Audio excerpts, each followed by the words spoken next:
So the Smart Return Home feature on the DJI Mini 5 Pro is a pretty mean feature indeed. However, there is something that just might catch you out. Let's do this.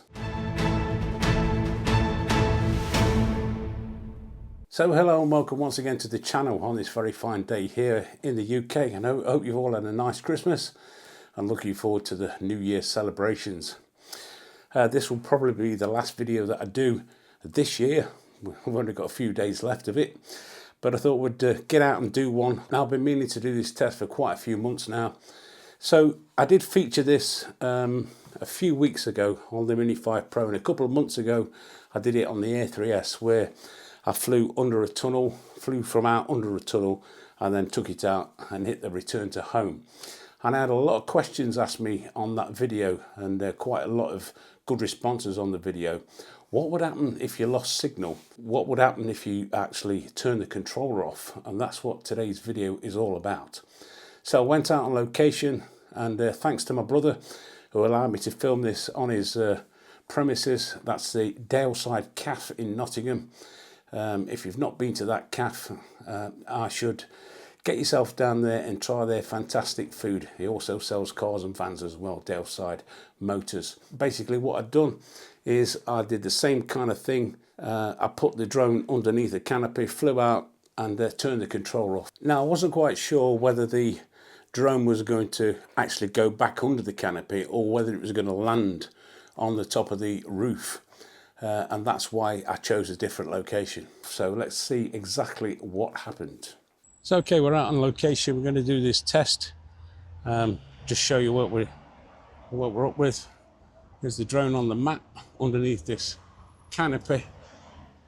Pretty similar to the video that I did a couple of months ago on the R3S, and obviously I did the one on the Mini 5 Pro as well. Basically, I'm going to start the drone recording, because when I turn the controller off, we're not going to get any screen recording, because that will cancel that as well. So without further ado, let's get it up in the air, see exactly what happens. Take off. Home point updated.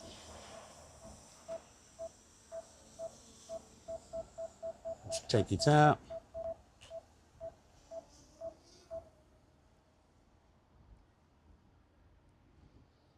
I'm not going to fly too far, a couple of 500 feet, something like that. We'll get it up in the air out of everybody's way. There we go. Right, so what we're going to do now, just going to show you, I'm going to turn the screen off.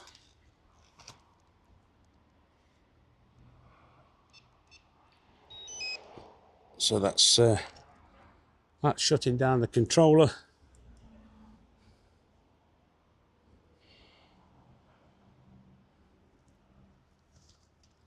Like I've just said, there's no controller on now, and the drone should be making its way back after about 9 seconds.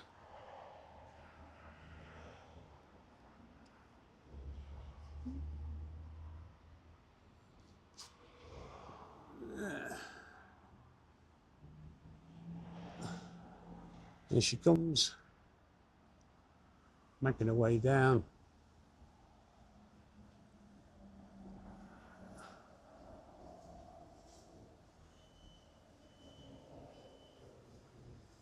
Right, it's actually waiting for an input now. It's not going to do anything, so I'm just going to turn the controller back on.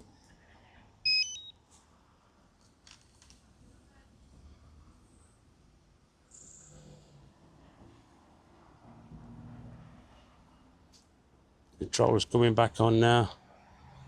There we go.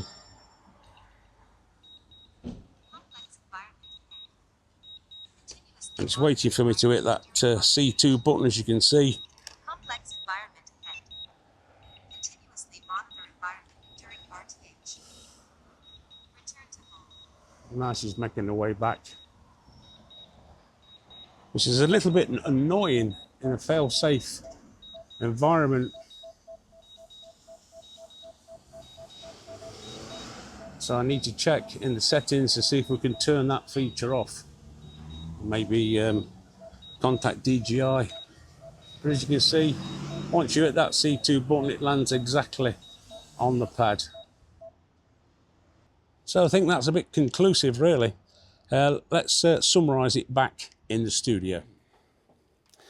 So there we go. In conclusion, if you lose signal or your battery dies in your controller, now especially the controllers like the RCN2, which is this bad boy over here, I was using the RC Pro 2 controller at the time, you will find that it will wait for an input from you, because if it's a complex environment, it's going to wait for that C2 button to be pressed, as you saw in the video.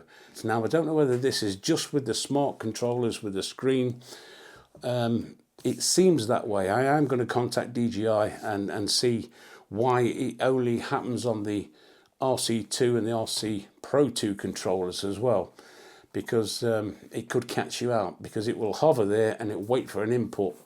And basically what you're going to have to do is, if your battery's gone in your controller, is you're just going to have to wait until that drone decides it's run out of battery and it comes to land. Problem is, if this is flying over water and it's stuck over water and it's waiting for an input from you, you could be in trouble. So I just thought I'd bring this video out to you today, just to show you exactly what happens if you turn the controller off in these environments. So it's going to wait for that input from you.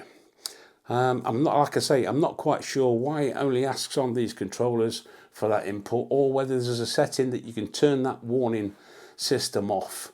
I've had a quick look through the menus but can't find anything. Maybe you guys out there might know of a way of disabling that warning, but I will contact DJI in the next few days and see if there's something amiss or something that we can do to stop that warning happening. Because like I say, if this dies during your flight, and it's going to come back, it's going to follow that flight route, as you know, but it's going to wait. If it's a complex environment, it's going to wait for that input from you. Now with the N3 controller, which I've not flown the Mini 5 Pro with the N3 controller, I'm not quite sure whether it asks you to confirm for a complex environment. If you fly with the N3 controller, maybe you guys out there can let me know if you get that warning pop up as well. So there we go, that wraps the video up. I hope you found it useful and informative. As always, if you have, don't forget, give us the old thumbs up. And if you're new around here, why don't you consider subscribing, dinging the dong, and all the rest of it goes with it. I'm sure you know me by now. And you might like to watch those couple of videos I've chosen for you over there. And if you do, I shall see you over there. Don't forget, if you live in Nottingham, give Dale's Side Cafe a visit and taste their wares. Thanks for watching. We'll see you in the next one.